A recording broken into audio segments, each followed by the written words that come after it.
জুবিন গাৰ্গক হত্যা কৰা মানুহজনে হ'ল প্ৰি প্লেনিং হত্যা কৰা মানুহজনে হ'ল আমাৰ অসমৰ মুখ্যমন্ত্ৰী ডক্টৰ হিমন্ত বিশ্ব শৰ্মা একদম চিধা কথা খোলাম খোলা কথা মানে অসমৰ মুখ্যমন্ত্ৰীক লৈ পেলাই বিমলে যিখিনি কথা ক'লে কথাখিনি মিছা নে ই খোৱা নিচা মানে মোৰ সন্দেহ হৈছে তো বোলক বাকী ক্লিপখিনি আৰম্ভণি কৰি ভিডিঅ'টোকে চাব তেতিয়াহে মজাটো পাব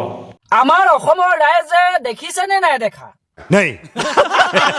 মানে আমি সকলোৱে জানো যে আমাৰ জুবিন দাৰ ন্যায়টো পোৱা নাই আৰু ন্যায়টো নেপায় আমি দেখা পোৱাৰ পিছত আমি সকলোৱে অন্ধভক্ত আৰু আমি 2026ত মানে বৰ্তমান আমি বিজেপিকে ভোটটো দিম আৰু আমাৰ অসমৰ ৰাইজে দেখিছে নে নাই দেখা যে আমাৰ অসমৰ বিজেপি চৰকাৰখনে এই জুবিন গাৰ্গৰ ন্যায়ৰ কামটোক লৈ কিমান ভেঙুচালি কৰি আছে আৰু যে কিমান ভেঙুচালি কৰিব তাৰ কোনো ঠিক নাই মানে তহঁতিখিনি যেতিয়া ইমানখিনি জানই জনাৰ পিছতো তহঁতিখিনি কিয় ঘৰৰ ভিতৰত মানে ভৰিৰ ওপৰত বহি তুলি বহি আছো হয়নে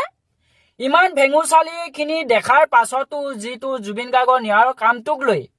ইমান ভেঙুচালি চৰকাৰখনৰ দেখাৰ পাছতো যদি এই বিজেপি চৰকাৰখনক আমাৰ অসমৰ থলুৱা জনসাধাৰণে যদি ভোট দি জয়যুক্ত কৰে তাতকৈ আৰু লজ্জিত কথা তাতকৈ আৰু দুখজনক কথা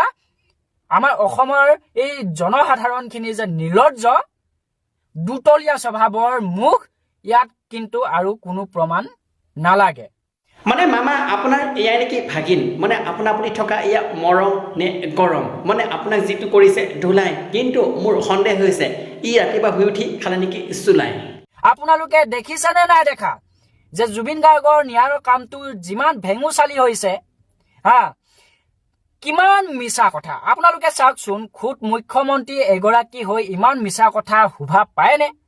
লাগিলে তেওঁ সঁচা কওক বা মিছা কওক তেওঁ ক'ব পাৰে কাৰণ তেওঁ অসমৰ ৰজা মানে মুখ্যমন্ত্ৰী হয় খুদ মুখ্যমন্ত্ৰীয়ে এগৰাকীয়ে যদি ইমান মিছা ঠিক আছে ৰাজনীতি হ'ল বুলিয়ে যে এগৰাকী মুখ্যমন্ত্ৰীৰ এয়া কৰ্তব্য নহয় এয়া দায়িত্ব নহয় যে অসমৰ জনসাধাৰণক থলুৱা জনসাধাৰণক যিসকলে নেকি আপোনালোকক এই গাদীত বহাই দিয়ে সেইসকলক আপোনালোকে মিছা টোপ দিয়া মিছা কথা দিয়া বাদ দিছো আপুনি জুবিন গাৰ্গৰ ন্যায়ৰ কামটোক লৈ আপুনি কিমান ডাঙৰ ভাষণ দিছিল আপোনাৰ মনত আছেনে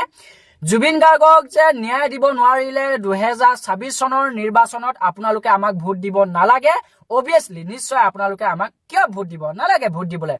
আপোনালোকৰ তেনেকুৱা ডাঙৰ ভাষণখিনি কিন্তু আমি আখৰে মনত ৰাখি থৈ দিছো মুখ্যমন্ত্ৰী ডাঙৰীয়া আপুনি ভালকৈ শুনি লওক আমি তই এটা ভোট নিদিলে কি হ'ব তইহে নিদিবি কিন্তু তোৰ ভাগৰ যে মানুহজনী তাই হ'লেতো দিব কাৰণ আঁচনি আৰু নাচনি যিসকল আছে তেওঁলোকেতো মামাকতো ভোটটো দিবই